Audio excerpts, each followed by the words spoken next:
ஆத்ம வணக்கம். ஆத்மபிதா சுவாமி சிவானந்த பரமஹம்சர் அவர்கள் அருளிய கோள் சொல்லலும் துவேஷமும். பொய் பிரச்சாரங்கள் நிமித்தமாகவே உலகத்தில் கலகம் உண்டாகின்றது.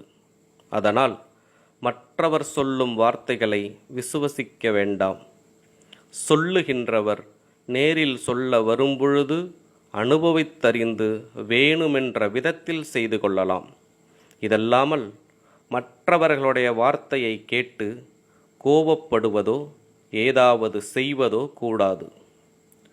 ஒரு கோபத்திற்கு 10 கோல் ஆழமுள்ள ஒரு கிணற்றில் குதித்தால் அதே விதத்தில் 1,00,000 கோபம் ஒன்றாகி வந்தாலும் ஒரே பாய்ச்சலுக்குள் மேலே வந்து சேருவதற்கு சாத்தியப்படுவதில்லை. கேட்பதற்கு ஆள் உள்ளதினால்தான் சொல்லுவதற்கு இடம் உண்டாகின்றது. ஆனதினால் யாதொருவரும் மற்றொருவரை பற்றி அனாவசியமாய் ஒரு சொல்லாகிலும் அவனவனோடு சொல்ல இடம் கொடுக்கக்கூடாது. சுவாமி கட்டளை. ஆத்ம வணக்கம்.